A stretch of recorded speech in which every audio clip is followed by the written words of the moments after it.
thank you so much for coming to my debut keynote. Hopefully it'll be okay. All right. So starting off with some audience participation. Who here works entirely on-site or in an office? Wow. Okay. I wasn't expecting that. I thought there'd be a few more. Okay. Who's got a hybrid model? Some work from home, some in office. I imagine that's changed a lot since COVID. And whose team work mostly in their pajamas? Okay. All right. So I started Woww out of my student digs.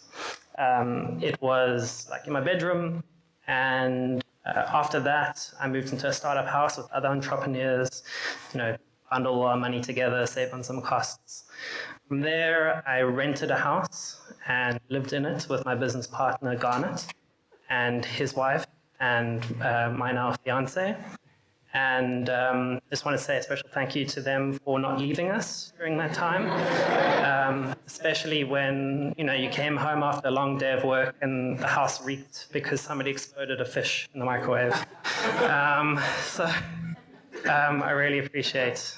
But in 2019, we finally got our first formal office, and that was a huge inflection point in our business, because there's something super tangible about having your first physical presence. It feels like you've made it, And so, even my mom, for example, she finally, when she came to see the office, she was like, oh, you guys are a real business. You're not just like working online on your computer. It's the real thing. And we, so it's 2019. We've signed a 3-year lease for 250 square meters. Like the contract was this thick, of prime real estate. We spent thousands on kitting the place out with furniture, equipment. We bought really cool plants, a coffee machine. We were ready to scale. And 6 months later, the pandemic hits. Shit, I guess we're a remote company now. So, working remote has a lot of advantages, right? For example, let's just say no more commuting. I know some of my team, for example, would commute anywhere between 30 minutes to 2 hours every day. Think about how much of a time saving that is over a year. Then, unless you're an idiot like me and sign a 3-year lease just before a pandemic, you don't have to pay for, pay rental fees. That's a huge cost saving for, starting and growing a business. Global talent, so right now, my business partner, he's not here. He's in the Netherlands. He was in Bali before that, in South Korea, traveling, and we're still able to work. We're also able to hire people. We've hired people from outside of Cape Town now, which wasn't previously possible. Flexible hours, think about how much extra time you now have in the day to be able to, run that errand. One of our employees likes to ride a horse, or spend time with the kids. And then no more office cold. Going to save a few days of people not getting sick. And then also staff retention. We've just had a guy who moved to London who normally we would have had to let go, but we were able to retain him and he can work remote. So it's all sunshine and rainbows, right? Everything's perfect. Absolutely not. There come a lot of challenges with working remote. For us, lower insights, are people working efficiently or they just whole day on Instagram? Communication disconnects, misinterpreting a message, not seeing a notification and something being missed. A lot of that happens. Career growth, people aren't, you're not going to be next to the people that you're working with. Are you going to learn from them? Are you going to be able to have that growth opportunity? Work-life balance, this is something I really struggle with, blurring the lines between what is work, what is home, and working a huge amount of overtime. And then we're social beings, lack of human connection, and that's something that also start to lose out on in a remote environment. Cool. So this is a story of how we scaled and created a high-performance work culture in a remote first world. Okay. So who here, and Lo stole my thunder earlier, who here has intentionally created a culture? Okay, not too many. Well, hopefully this can be a goodie. So we also went through scaling up and we focused on the people section. And a large part of scaling up is focused on this concept of core values and a clear purpose. And I must admit, this is something that I thought was a load of wishy-washy bullshit. But after implementing it, I've become a full convert. So I've been welcomed into the EO cult. These are our values. I'll just leave them up in the background. But what changed? Why were they so important? Well, what we experienced is as we started to grow beyond about 10 people is where we started to feel the pain. And I was, and my business partner, we were no longer able to engage with everyone on a regular basis. It wasn't feasible to spend that time with everyone. And because we were busy, we had meetings, clients, etc. So core values solved this pain point of being able to propagate our beliefs and our values to our team, and they could then spread it onto other team members as we grew. And so there's something incredibly powerful in that, because it allowed, we were getting frustrated with the decisions and the actions that people were making. They didn't really feel right, and we didn't know why. And then we created the core values, and it was like a light bulb gone on. And we could now trust in our team and our team's decisions. We gave them the agency to make those decisions, and it didn't matter if it was suboptimal, as long as it aligned with the value, it was the right decision. Okay. So, what else do we need to thrive? We needed to invest in the right technology. So we needed a way to coordinate everything. We needed a way for managing our work, and we used Asana for this. It was a great way to kind of delegate work, assign tasks, and keep deadlines, hold people accountable. We needed a way to keep everybody on the same page, literally, with document and file sharing, email. So we use Google Workspace for that. You can use whatever you want.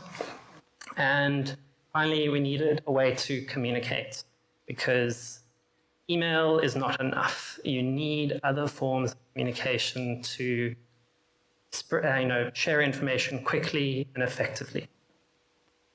Okay. So, oops, daisy. How do we marry kind of tech and our core values together? Well, for us, it would take holding accountability is a huge component of scaling up, and by having our core value of complete ownership, we enabled our team to make decisions and then to be held accountable on those decisions. We we'd use our different project management tools, and then how do we get over something like the communication disconnects? Well, remote work can sometimes lead to non-verbal cues being missed. The tone's not there. It's ambiguous, and this can slow down work and even lead to conflict. And I was unaware of the fact that I wasn't communicating very well. I was giving feedback, and people thought that I was being cold or harsh, and that wasn't my intent. My intent was to be efficient, but that's not how it was received.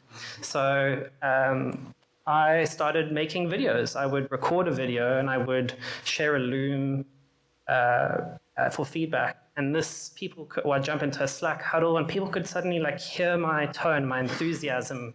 I could also remember to praise and say thank you. It was something that I really often missed. And the reason how we use the core value for that was that I wouldn't have known that without being thoughtfully candid, without people having the trust that they could tell me that I wasn't communicating well. I wouldn't have been able to do that, and that was where that core value saved that. So career growth, this is something people, not going to be able to learn from one another. So we have another value, continuously improve. So we invested in our team, we give them over 200,000 rands worth of premium learning material.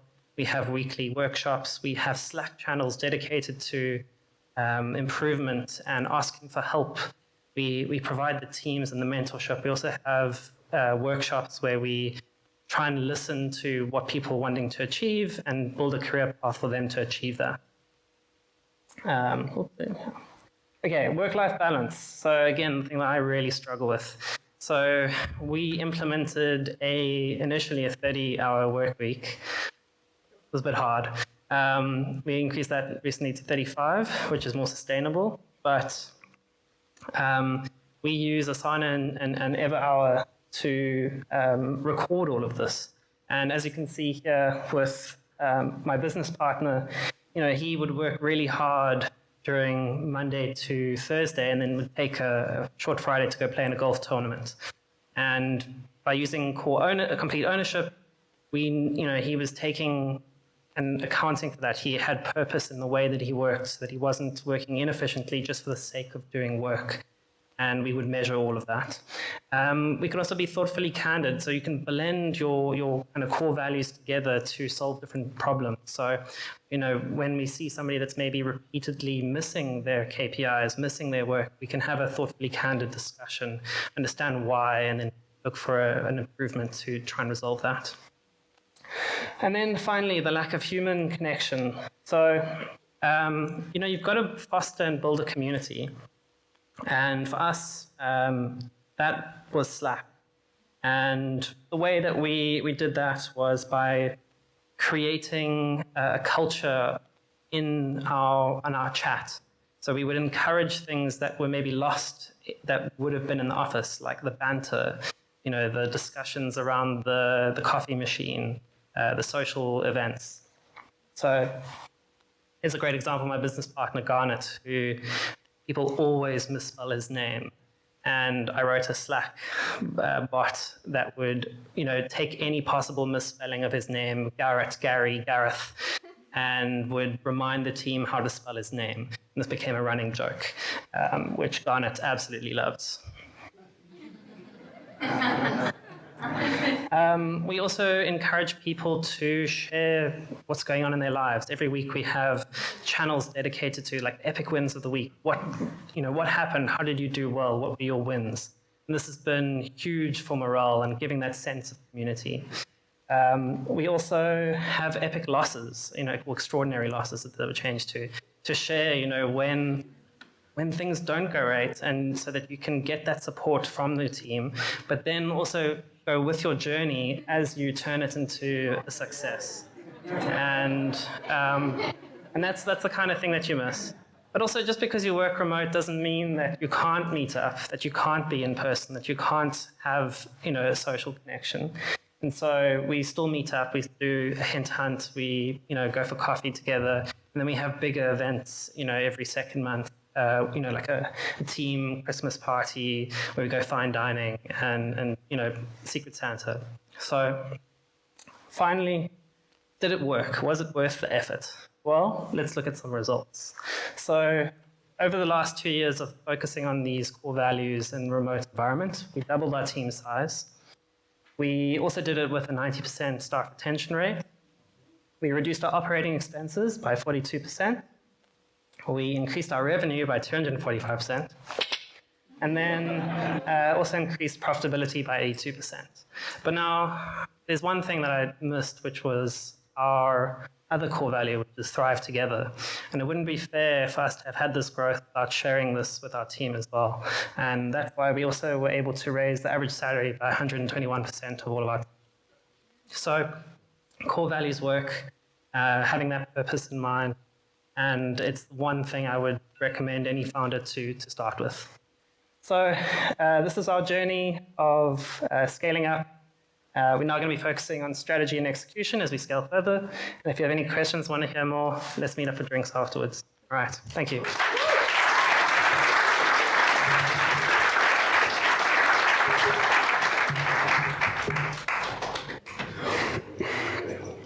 Thanks, Felix. You wouldn't say that was your first time.